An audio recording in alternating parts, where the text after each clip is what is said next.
Hello student, स्वागत है आपका आपके चैनल लॉजिकल ब्रेन्स में। तो शुरू करते हैं आज की क्लास। तो हमने पिछली क्लास में बात किया था heating effect of electric currents की, ठीक है।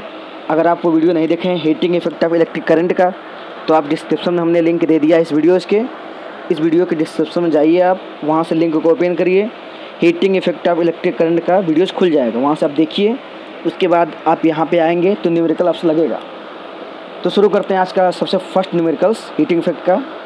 तो देखिए हमारा जो फर्स्ट क्वेश्चन है, लिखा है कि an electric current of 2 ampere passing through a coil of 10 ohm resistance.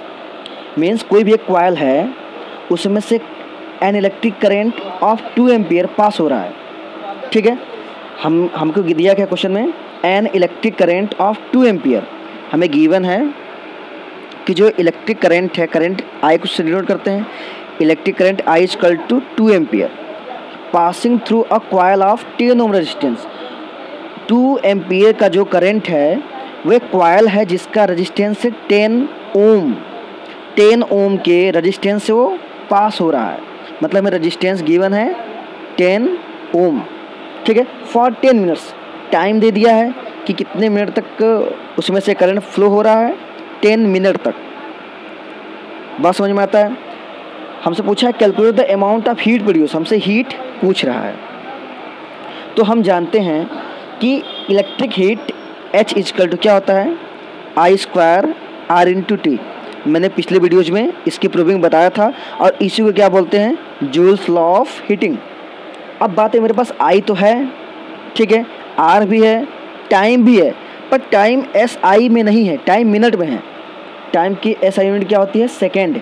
तो हम टाइम को पहले चेंज कर लेते हैं। हम जानते हैं कि time T equal to 10 minute दिया है,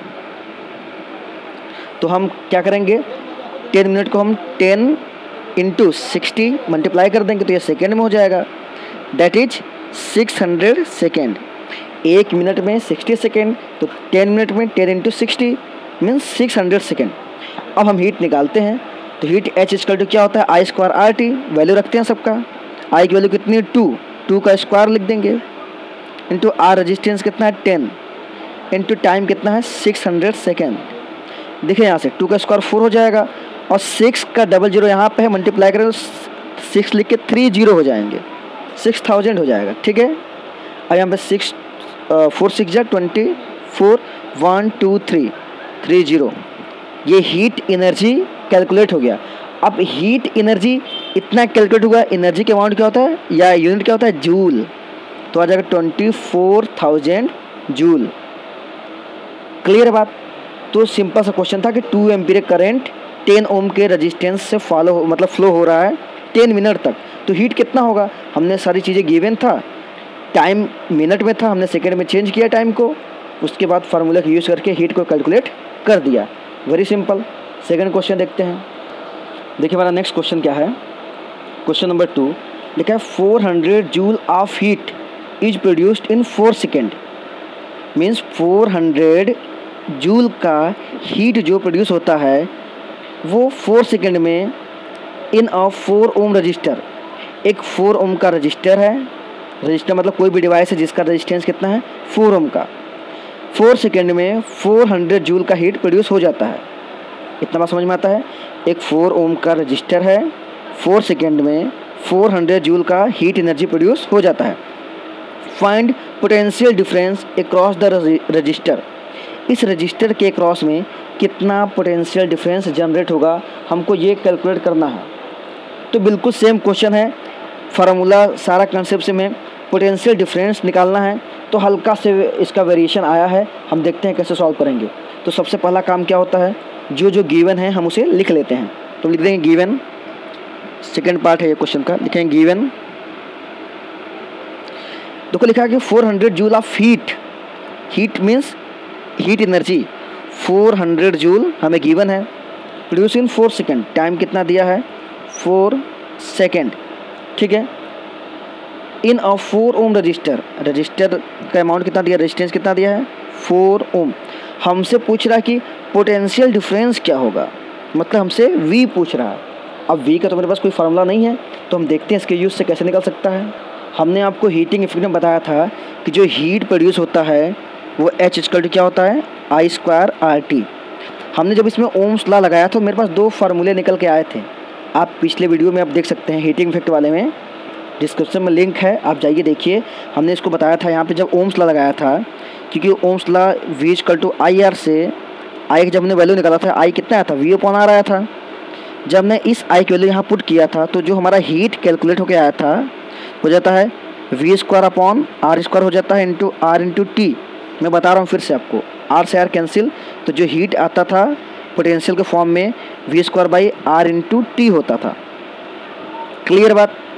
तो चूँकि हमारे पास पोटेंशियल है, हमें पोटेंशियल निकालना है, हमें हीट दिया है, टाइम दिया, रजिस्टर दिया है, मतलब हीट दिया है, टाइम और रेजिस्टेंस दिया है, मतलब V यहाँ से निकल सकता है कि नहीं। अगर हम इस फार्मूले का यूज ना करें तो हमें रेजिस्टेंस निकालने में बहुत मुश्किल हो जाएगी, सॉरी यहाँ से हमको जो पोटेंशियल है इसको निकालने में बहुत मुश्किल हो जाएगा। इसलिए मेरा मेन फार्मूला हीट का तो यही है, लेकिन हमने किया क्या, दिमाग लगाया, हमने बस I की वैल्यू चेंज कर दिया। तो हमने बोला था भी आपसे वहाँ वीडियो में कि ये फार्मूले न्यूमेरिकल में यूज होते हैं, तो हमें याद रखना है। अगर आपको याद नहीं भी है तो आप ऐसे ही बना सकते हैं, ठीक। अब इस फार्मूले को यूज करके पोटेंशियल बड़े आसानी से निकल सकता है। कैसे, हम यहाँ से वैल्यू देखते हैं। हम अगर यहाँ से V की वैल्यू निकालना चाहें तो क्या लिख सकते हैं, देखिए जो डिवाइड हो मल्टीप्लाई में जाएगा। हम अगर यहाँ से V की वैल्यू निकालना चाहें तो V क्या हो जाएगा, देखिए जो डिवाइड हो मल्टीप्लाई में, तो V square equal to basically हो जाएगा H into R upon T, H into R upon T। और V क्या हो जाएगा, अगर सॉल्व करेंगे फर्दर तो हमको V निकालना है, तो V क्या हो जाएगा, देखिए स्क्वायर जब इक्वल के उस साइड जाता है उधर जो भी नंबर होता है वो अंडर रूट में आ जाता है, H into R upon T। अब सबकी वैल्यू में पता है, रखते हैं बारी बारी से। तो पोटेंशियल V इक्वल टू क्या हो जाएगा, H की वैल्यू कितनी है 400 जूल, यहाँ 400 जूल रख देते हैं। रेजिस्टेंस कितना है, रेजिस्टेंस है 4 अपॉन टाइम कितना है, देखिए टाइम भी है 4 सेकेंड, 4, देखिए इस 4 से ये 4 कैंसिल, तो V इक्वल टू आ जाता है अंडर रूट में 400। और 400 किसका परफेक्ट स्क्वायर है, 20 का, तो 20 वोल्ट यह आ जाता है पोटेंशियल डिफरेंस अक्रॉस रजिस्टर। हमसे पूछा यही था, देखिए कि find the potential difference across the register, मतलब 4 ओम के अक्रॉस कितना पोटेंशियल डिफरेंस जनरेट होगा, तो 20 वोल्ट का। बात समझ में आता है। तो ऐसे क्वेश्चन हम कर लेंगे, ठीक है। 400 जूल दिया था हीट, टाइम दिया था 4 सेकंड में जनरेट होता है 4 ओम के रजिस्टर से। हमसे पोटेंशियल पूछा था, हमने हीट का फार्मूला लगाया H equal to I square RT। इसमें देखा था हमने पोटेंशियल का यूज तो हुआ नहीं, हमने थोड़ा सा ओम्स लगा के फार्मूले को चेंज किया, ठीक है। आप इस फार्मूले को याद कर लीजिएगा, ज़्यादा बेटर रहेगा, बार बार एग्जाम में आपको चेंज नहीं करना पड़ेगा। तो V square by R into T, heat potential form में क्या होता है V square by R into T। हमने इसका यूज किया, यहाँ से V हमने निकाल लिया 20 वोल्ट। क्लियर है बात। देखिए हमारा नेक्स्ट क्वेश्चन है question third, a current of 5.0 ampere flow through a 12 ohm resistor, means 5.0 मतलब 5 एम्पियर का जो करंट है, करंट कितना है 5 एम्पियर का, फ्लो कर रहा है किससे, 12 ओम रजिस्टर से। तो पहले इतना जो हमें गिवन उसको लिख लेते हैं, इतना पार्ट का हमें गिवन क्या है, करंट का अमाउंट दिया है, हमें लिखेंगे सोल्यूशन में गिवन, सोल्यूशन में लिखेंगे गिवन, क्या गिवन है, current I equal to 5 ampere. Clear है बात। Flow through a 12 ohm resistor, resistance कितना दिया है 12 ओम। क्लियर है बात, इतना गिवन। आगे चलते हैं, what is the rate at which heat energy is produce. देखिए ये बहुत इंपॉर्टेंट लाइन है, व्हाट इज द रेट पूछ रहा हमसे, eight which heat energy produced. देखिए किसी भी चीज़ का रेट पूछे, जैसे हमने जब करंट के बारे में पढ़ा था तो हमने चार्ज के फ्लो होने का रेट निकाला था, तो रेट मतलब डिवाइड करते थे, तो क्या मिलता था, फ्लो ऑफ चार्ज या rate of flow of charge, current मिलता था कि नहीं। तो किसी का रेट हम जानते हैं वर्क डन, ठीक है, पर यूनिट टाइम, या जिस टाइम से हम वर्क को डन करते वो क्या होता था, पावर, हमने क्लास 9 में पढ़ा था। तो बेसिकली रेट की जब भी बात करें तो हम किससे उसको कैसे सॉल्व करते हैं, बेसिकली टाइम के रिस्पेक्ट में वो कितना प्रोड्यूस हुआ, मतलब हम टाइम से डिवीजन करते हैं। वैसे हमसे क्या पूछ रहा है कि rate at which heat energy produced, मतलब हीट प्रोड्यूस होने का रेट पूछ रहा है, मतलब टाइम के रिस्पेक्ट में डिवीजन पूछ रहा है। ठीक है, हम इसे लिख सकते हैं रेट ऑफ हीट प्रोड्यूस्ड, मतलब हमसे ये पूछ रहा है h/t। ये बात समझ में आ रहा है आपको? रेट जब भी पूछे, जिसका पूछे उसको हम टाइम के रिस्पेक्ट में डिवाइड कर देते हैं। ठीक है, इन द रजिस्टर, बस सिंपल से एक क्वेश्चन हमारा है कि 5 एम्पीयर का करंट 2 ओम रजिस्टर से फ्लो हो रहा है, तो हीट प्रोड्यूस होने का रेट क्या होगा, मतलब हीट प्रोड्यूस होने का रेट मीन्स हीट का रेट क्या होगा, हीट अपॉन टाइम, टाइम के रिस्पेक्ट में अगर हम उसको डिवाइड करें तो उसको बोलते हैं रेट। तो हम कैलकुलेट करते हैं। अब देखिए, हम जानते हैं हमारे h की वैल्यू क्या होती है, I² RT, आप लिख सकते हैं रेट ऑफ हीट। ठीक है, लेकिन therefore rate of heat produced, तो h हम इसी फॉर्मूला का यूज करते हैं, इसी का। ठीक है, h की वैल्यू क्या होती है, I² RT upon time t है ही, इस टाइम से टाइम कैंसिल, तो फाइनली क्या आ गया I² R। क्या मेरे पास I की वैल्यू है? हाँ बिल्कुल है, 5 एम्पियर है, हम यहाँ पे 5 रख सकते हैं। ठीक है, रख दिया 5 यहाँ पे, तो 5 का स्क्वायर हो जाएगा इनटू टाइम कितना है, सॉरी रेट रेजिस्टेंस कितना है 12 रख दिया 12 ओम, 5 का स्क्वायर करें 25 इंटू 12 कर देंगे। बात समझ में आ रहा है ना?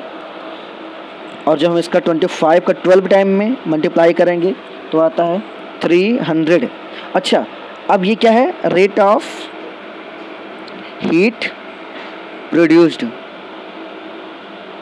अब इसका यूनिट क्या लिखें हम, रेट ऑफ हीट प्रोड्यूस की यूनिट क्या लिखें? तो देखिए यूनिट हमको यहाँ से पता चलेगा कि हीट की यूनिट क्या होती है, हीट प्रोड्यूस मतलब एनर्जी है, इसकी यूनिट क्या होती है जूल। अब पर मतलब अपॉन मतलब पर, जूल पर टाइम मतलब सेकेंड, तो जूल पर सेकेंड। यह जगह हमारा हीट प्रोड्यूस का रेट कि किस रेट से हीट प्रोड्यूस हो रहा है। बात समझ में आता है? तो इस सारे जितना मैं क्वेश्चन करवा रहा हूँ इसको आप कॉपी पे लिखिए, उसके बाद सारा उसका सोल्यूशन लिखिए। ठीक, उसके बाद आपके साइड बुक में एनसीईआरटी में जितने सारे क्वेश्चन हैं उसे आप लगाइए इसी के बेसिस पे। ठीक है, तो आप इस टाइप से हीट का क्वेश्चन लगाइएगा। मैंने 3 टाइप के क्वेश्चन बता दिए हैं। क्वेश्चन देखिए बहुत सारे हैं, क्वेश्चन कोई एंडिंग नहीं है।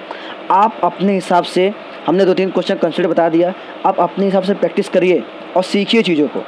फिर जो ना आए मैं बताऊंगा लाइव क्लासेस में, जब आऊँगा तो बताऊंगा। ठीक है, बाकी आप प्रैक्टिस करते रहिए। जो ना आए हमें आप कमेंट बॉक्स में पूछ सकते हैं कि सर इसमें डाउट है, हमें ये बता दीजिए। ऐसा कुछ भी आपको पूछना हो तो हमसे कमेंट बॉक्स में या मेरा व्हाट्सअप नंबर पर पूछ सकते हैं आप। ठीक है, नेक्स्ट चलते हैं आगे।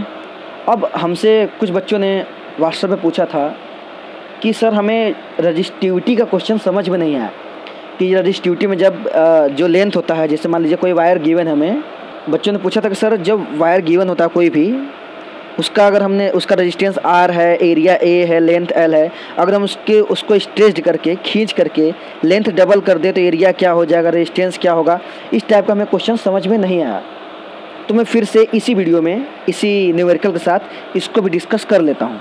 ठीक है, तो जो बच्चे इसको नहीं पढ़े हैं रेजिस्टेंस रेजिस्टिविटी का, तो मैंने इसका न्यूमेरिकल अलग से करवाया है, वो शायद पार्ट 7 में होगा। हाँ, पार्ट 7 में ही है इसका, तो आप लिंक में मैं पार्ट 7 भी दे दूँगा, आप जाकर के वहाँ से क्वेश्चन देख लीजिएगा। मैंने उसमें बहुत सारा न्यूमेरिकल करवाया है पार्ट 7 में। ठीक है, तो डिस्क्रिप्शन में लिंक दे दूँगा, आपको वहाँ से देख सकते हैं। तो हम आज कुछ क्वेश्चन और लगा लेते हैं रजिस्टिविटी का। ठीक है, तो शुरू करते हैं कुछ क्वेश्चन रजिस्टिविटी के।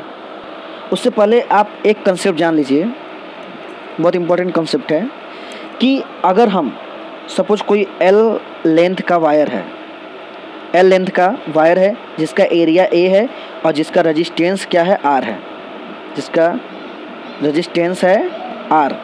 ठीक, अगर हम वायर के लेंथ को डबल कर दें, इम्पॉर्टेंट है समझिएगा बात को, अगर हम वायर के लेंथ को जो खींचने के बाद जो लेंथ आएगा डबल कर दें, मतलब 12 कर दें, तो एरिया जो होता है वो आधा हो जाता है। इस बात को याद रखिए, अगर हम लेंथ डबल करेंगे तो एरिया आधा हो जाएगा। ठीक है, इस बात को अच्छी तरीके से समझ लीजिए कि अगर हम लेंथ को, किसी वायर के लेंथ को, कंसेप्ट ये फर्स्ट है, ध्यान दीजिएगा बात को, किसी वायर के लेंथ को मैं डबल कर दूं, मतलब जो नया लेंथ आएगा वो डबल हो जाएगा, 12 हो जाएगा प्रीवियस वाले के। तो एरिया क्या होता है हाफ। हमने लिखा है if the length of wire is doubled then area must be half, मतलब लेंथ को हम अगर 12 कर देंगे तो एरिया क्या आ जाएगा, हमारा नया एरिया क्या आ जाएगा, जितना एरिया पहले था उसका हाफ आ जाएगा। तो ये बात हमेशा याद रखिएगा, न्यूमेरिकल में ये डायरेक्ट आप लिख सकते हैं, ठीक, हम डायरेक्ट यूज करेंगे, ठीक है। क्योंकि हमने जो पार्ट 7 में बताया क्वेश्चन, उसको हमने पूरा दिखाया है कि जो एरिया कैसे निकालना है, a/2 कैसे आया है, लेंथ कैसे इतना आया है, तो इसलिए बच्चों को थोड़ा बड़ा लग रहा है वो क्वेश्चन। लेकिन अगर आपको ये कंसेप्ट पता है तो आप डायरेक्ट एरिया को अगर लेंथ डबल बोलेगा तो एरिया हाफ हो जाएगा। ऐसे ही अगर एरिया डबल बोलेगा कि एरिया हमने डबल कर दिया, ठीक है, तो लेंथ कितना हो जाएगा, ध्यान दीजिएगा बात को, तो लेंथ कितना हो जाएगा, हाफ हो जाएगा। बिल्कुल इन्वर्स चलता है, बात समझ में आया। ये केस सेकेंड है, कंसेप्ट सेकेंड है, ये कंसेप्ट सेकेंड है। कोई वायर है, सपोज एल लेंथ का वायर है, एल लेंथ का वायर है, अगर हम इसका एरिया डबल कर दें, एरिया डबल कैसे होगा, हम इसको क्या करेंगे, मोड़ देंगे। इस वायर को अगर हम बेंड कर देंगे तो बेसिकली एक के ऊपर एक, सपोज ये वायर है, इसी के ऊपर हमने इसको बेंड किया तो ये दूसरा पार्ट आ जाएगा इसका। इसको अगर बेंड बीच से बेंड कर दूंगा तो जैसे वायर लिया हमने, इसको बेंड कर दिया तो एक के ऊपर एक आ जाएगा। देखिए एरिया क्या हो गया, डबल हो गया कि नहीं एरिया, लेकिन लेंथ क्या होगा, आधा, पहले जितना था उसका आधा हो गया।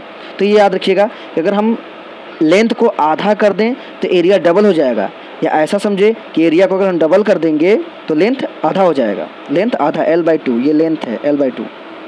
क्लियर बात।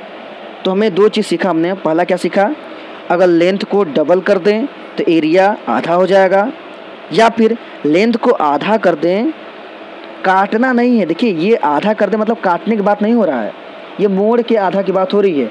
ये नहीं कि ऐसे वायर लिया इसको काट दिया, अबे जब इसको काट दोगे तो लेंथ तो आधा हो जाएगा, l/2 हो जाएगा, पर एरिया तो उतना ही रहा ना, ठीक है। ये कब की बात हो रही है, अगर हम वायर लिए, एल लेंथ का वायर लिया है, हमने इसको बेंड कर दिया, बेंड मतलब इसको यहाँ से ऐसे मोड़ दिया, जिसको मोड़ूंगा तो ये वायर ऐसा कुछ हो जाएगा इस टाइप से, इसी का ये दूसरा आधा वाला पार्ट यहाँ से इस पर आ जाएगा, ठीक है। तो अब ओवरऑल जो होगा, देखिए लेंथ तो आधा हो गया l/2, पर एरिया क्या हो गया, डबल हो गया। पहले एरिया a अगर था तो अब ट्वाइस ऑफ a हो गया, ठीक है। हम काटने की बात नहीं बोल रहे हैं, हम मोड़ने की बात बोल रहे हैं, ठीक है। तो ये मोड़ने के लिए केस है कि अगर हम लेंथ को आधा कर दें, आधा मतलब काटना नहीं है, उसको मोड़ करके जितना लेंथ था पहले एल लेंथ था, इसको हम बेंड करके डबल लेंथ का कर दें, मतलब इसको ट्वाइस कर दें, इसको क्या करें हम ऐसे मोड़ दें, वायर को लेकर के मोड़ दें, तो लेंथ तो आधा हो जाएगा, हाफ लेंथ का हो जाएगा, लेकिन इसका एरिया डबल हो जाएगा। क्लियर बात। तो यहाँ दो चीज़ें जानने वाली बातें हैं। हाँ, अगर हमने ऐसे वायर लिया, अगर वायर को आधा कर दिया तो एरिया पे कोई इफेक्ट नहीं पड़ेगा, केवल ऐसे काट के आधा कर रहा हूँ तो। लेकिन अगर इसको मोड़ के आधा करूँगा तो एरिया डबल हो जाएगा और लेंथ तो हाफ है ही, ठीक है। तो यहाँ से दो चीज़ें हमको समझ में आई। तो इसका इस कंसेप्ट का हम यूज करेंगे न्यूमेरिकल्स में, ठीक है, डायरेक्ट यूज करेंगे। देखिए बिल्कुल आराम से देखिएगा, एक क्वेश्चन दिया है, we have a copper wire of resistance R। हमारे पास एक कॉपर वायर है, सोल्यूशन भी साथ साथ करते जाते हैं। हमारे पास एक कॉपर वायर है, हमने मान लिया कॉपर वायर है जिसका रेजिस्टेंस कितना दिया है, R रेजिस्टेंस है, ठीक है। This wire is pulled so that its length is double, मतलब इसी वायर को अगर पुल किया जा रहा है, मतलब खींच दिया जा रहा है। तो अगर मान लेते हैं, चलो पहले वायर L लेंथ का था, इसका क्रॉस सेक्शन एरिया कितना था, A, ठीक है। रेजिस्टेंस R हमें दिया है, हमें ये तो लेंथ और एरिया तो मानना पड़ेगा, ठीक है। अब कह रहा है कि this wire is pulled so that its length is double. हम इस वायर को पुल कर दिए, जब इसको पुल किया, खींचा, तो इसका जो लेंथ है, मतलब अब जो लेंथ आएगा L डैश, ये क्या हो जाएगा, पहले जितना था उसका डबल, मतलब 2L के इक्वल, ठीक है। तो find the new resistance of the wire, ठीक है, find the new resistance of the wire. इस वायर का जो न्यू रेजिस्टेंस है उसको R डैश मानते हैं, ये क्या होगा, ये हमसे पूछ रहा है, ठीक है। Of the wire in the terms of original resistance, मतलब इस रेजिस्टेंस के टर्म्स में बताना है आपको, इस R के टर्म्स में बताना है कि पुल्ड करने के बाद इस वायर को इस वायर को पुल्ड करने के बाद, ठीक है, नया रेजिस्टेंस क्या आएगा इस रेजिस्टेंस के फॉर्म में बताना है, इस रेजिस्टेंस के टर्म्स में। Very simple. अभी हमने आपको पीछे कंसेप्ट यही बताया था कि जब हम सोल्यूशन लिखेंगे वी नो, हम जानते हैं कि जब हम वायर को डबल कर देंगे, when the length of wire is doubled then area, जब इस वायर का एरिया क्या हो जाएगा, हाफ हो जाएगा। ए डैश कितना हो जाएगा, a/2। हमने बताया था कि किसी वायर के लेंथ को हम खींच के डबल कर देंगे तो एरिया हाफ हो जाएगा। तो इस बात को लिखते हैं हम वी नो। देखिए हमने लिखा है if the length of wire is doubled, अगर हम वायर के लेंथ को डबल कर दें then cross section area must be half. ठीक है, क्रॉस सेक्शन एरिया क्या हो जाएगा, ए डैश कितना हो जाएगा, हाफ। ठीक है, मतलब लिख सकते हैं ऐसे कि एल डैश इक्वल टू हो गया 2l, लेंथ को डबल किया तो जो एरिया आ जाएगा वो कितना आ जाएगा, पहले जितना एरिया था उसका हाफ हो जाता है। ठीक है, यहाँ पर हमने दिखाया भी है, इसको लिख लेंगे। अब हम जानते हैं हमको रेजिस्टेंस के फॉर्म में निकालना है, बात ध्यान सुनिएगा।